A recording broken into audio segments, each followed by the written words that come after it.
سلام، حالتون چطوره؟ خیلی مخلصیم. امروز اومدم براتون یه غذای خوشمزه بزنم. توی تقریبا 10 دقیقه از سر کار اومدی، خیلی گرسنته، حال و حوصله غذا درست کردنم نداری، ولی میخوای چیز خوشمزه هم بخوری. املت میخوام بزنم براتون، ولی املتی که جای غذا رو واسه جای شیشلیک هم براتون میگیره. پس با ما همراه باشید. گوجه داریم اینجا، یه 5-6 تا گوجه. سریع من اینا رو پوست میکنم. توی گوجه ها رو در میاریم، به علاوه توی ظرف، توی گوجه، یه به علاوه اینجا توی ظرف. طریقه پوست کندن گوجه در 3 سوت. املت باید خوش گوجه باشه، گوجهش کم باشه اصلا حال نمیده.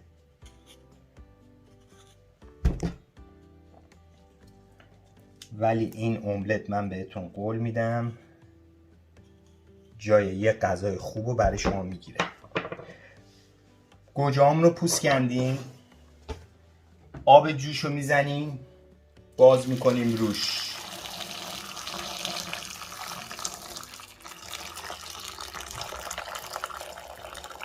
این از آب جوش. 1 دقیقه توی این آب جوش، 1 دقیقه توی آب سرد. پوستش راحت قلفتی کنده میشه. این 1 دقیقه همون که داره میگذره، من اینجا یه ذره کارهای دیگه هم که عقب افتاده رو انجام بدم. از این فلفل سبزای کوچیک من شروع میکنم خرد کردن. سرشو میگیرم. اینا خیلی خوشمزه است. توش هم اگر بمونه توی غذا هیچ ایرادی نداره و به املتتون خیلی طعم میده و بوشو واقعا از این رو به اون رو میکنه. حلقه ای هم میتونید ببرید، این دیگه دل بخواید. دیگه میتونیم این پیازچامون هم سریع خورد بکنیم. یه کار سریع و انفجاری. این از این. 1 دقیقه گوجه هامون گذشت، میریزیمشون توی آب سرد که یه شوک بهش وارد بشه و پوستشو بتونیم راحت بکنیم.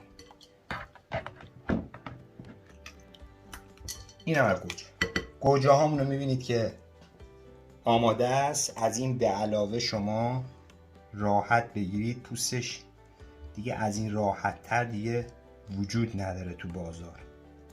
یعنی شما میتونید تو 1 دقیقه پوست گوجه‌تون رو بگیرید. کمپانی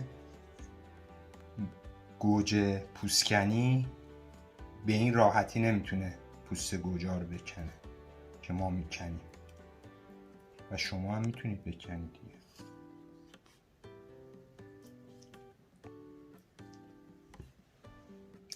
گوجه هامون رو پوستشو کندیم. بریم برای اسلایس گوجه هامون، برای تیکه کردن گوجه هامون، قطعه کردن گوجه هامون.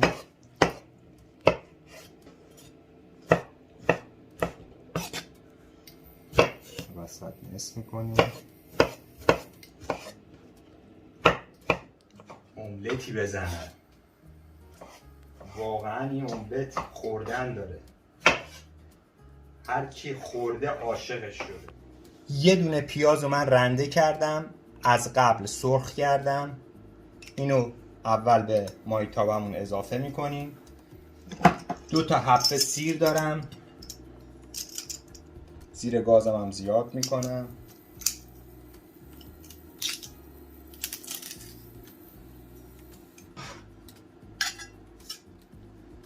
این از سیر 2 حبه. اینو شروع میکنیم با هم مخلوط کردن. سیر و پیاز. حالا بعضیا پیاز دوست ندارن، ولی این پیاز ببینید له له یعنی اصلا زیر دندون نمیاد، فقط طعم میده. به جایی که پودر پیاز، پودر سیر شما استفاده کنید تو غذاتون، میتونید کاملا طبیعیش رو استفاده بکنید. یه ذره حالا هر روغنی که دارید میزنید، روغن زیتون، روغن معمولی، به پیاز و سیرتون و این فلفلای پادرون رو اضافه میکنید به موادتون. فلفل پادرون اصلا تون نیست و یه طعم خیلی خوبی به املتتون میده و خیلی هم خوشمزه است. خدایی یه سرتف پادرونمون خورد، گوجه هامون اضافه. میدید که فلفلای پادرون ما هم کاملا نرم شده و الان موقع اضافه کردن گوجه هامونه.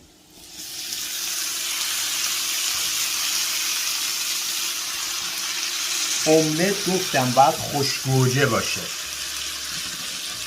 خوشگوجه نباشه املت به درد نمیخوره. از تخم مرغش بزنید، از گوجهش نزنید. یه قاشق رب پاپریکا، یه قاشق رب معمولی اضافه میکنم، میذارم اینجا یه ذره پختش ربام و این قسمت هم میزنیم.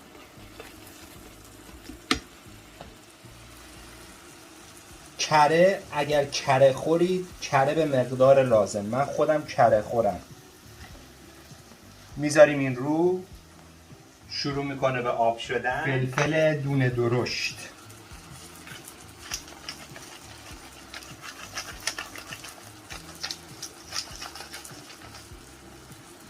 نمک به مقدار لازم. آقا این چیه میگی مقدار لازم؟ مقدار لازم اندازه بده. یه قاشق چایخوری بزنید، طعم کنید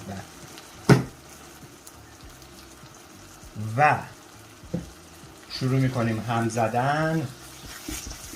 این قسمت ربامون داره نرم میشه. رب به این غذا یه طعم خارق‌العاده میده. یعنی شما واقعا، من رب نباشه اصلا این غذا رو درست نمی‌کنم. حالا شما میتونید تندترش هم بکنید با ربای با سسای دیگه، ولی این خودش خیلی تنده، تقریبا یه ذره، نه زیاد تند هم نیست، معمولیه. ولی کسایی که تند خورن میتونن از رب پاپریکا هم استفاده کنن. رنگ گوجه هامون داره میل به قرمزی میزنه. زردچوبه رو یادم رفت بزنم، زردچوبه رو هم بزنیم همراه. اینم به اندازه دلخواه، دوست داشتید بزنید، دوست نداشتید نزنید. اونا که زردچوبه خورن، اینم یه طعم خوب به املتتون میده. اینو میذارم رو درجه کم، یه ذره لعاب بندازه. درشو میذارم رو درجه پایین. همزمان که این گوجه داره بر خودش تفت میخوره اینجا، یه ذره لعاب بندازه و بپزه، من میتونم تخم مرغامو آماده کنم و توی ظرف آماده کنم که برای انتقالش راحت باشن دیگه. 7 تا تخم مرغ شد. من میخوام اضافه کنم به املتم. به به از این بو و طعم نگاه کنید. یعنی املت هایی که شما تا قبل از این میخوردید سوء تفاهم بیش نبوده. این گفتم براتون شیشلیک بره جلو این املت بوق بزنه.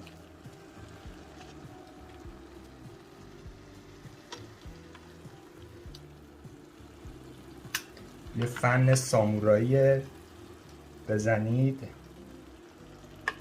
این تخم مرغاتون اینجوری میاد تو املتتون. بقیهش که یه دونه موند با سفیده بیشترش اینو من با یه چنگال هم میزنم و نمک و فلفل.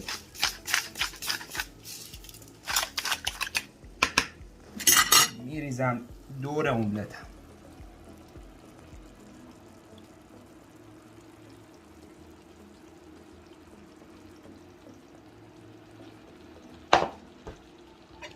این قسمت رو شروع میکنیم یه ذره هم زدن که مواد با هم قاطی بشه و درش رو میذاریم تا برای خودش بپزه. املت ما کم کم آماده شد و ببینید چه رنگ و لعابی داره این. و کسایی که یه ذره زرده های عسلی روش کاملا پخته و داخلش یه ذره عسلی کوچیکم دوست دارن، برای اونایی که این چیز رو دوست دارن ما این کارا کردیم که همه ذائقه ها رو تسخیر کنیم. و در نهایت این پیازچه هایی که ما خورد کردیم و برای تزیین املتمون میریزیم روش و که هم طعم داره هم خوشمزه است و هم پیاز کنار املتتون هم یه جورایی میشه. و در کنارش نون تافتون. این نون تافتون رو ما خودمون تو همین مایتابه زدیم. لینکشو میذارم براتون همین پایین یا اون پایین، برید پیدا کنید و ببینید. خیلی تهیهش خیلی راحته و من با کره اینو زدم، یعنی کره زدم توی آردم و بوی بسیار خوبی گرفته، قشنگ مثل تافتونای قدیمی ایران. این از این. و این غذا با نون تازه واقعا میچسبه. بریم تو کارش ببینیم چی شده. من که خیلی گرسنم. الان میخوایم طعمش کنیم ببینیم چه جوری شده. از همین زرد تخم مرغای باحال که سالمن و این قسمتش قسمت هیجانی خیلی خوشمزه شده. امیدوارم ویدیو ما رو دوست داشته باشید. برید درست کنید این املت رو. از املت های دیگه که به سبکای قدیمی بود یه ذره تغییرات داده ولی مزهش واقعا عالی شده. حتما تو خونه هاتون درست کنید و با نون تازه. امیدوارم از ویدیو ما خوشتون اومده باشه. اگر خوردید لذتشو بردید حتما لایک و سابسکرایب یادتون نره. کامنت هم برامون بنویسید که درست کردید این مدلی املتو. ما خوشحال میشیم، انرژی میگیریم و ظاهر و باطن دیگه. امیدوارم همیشه خوب باشید و سلامت. خداحافظ.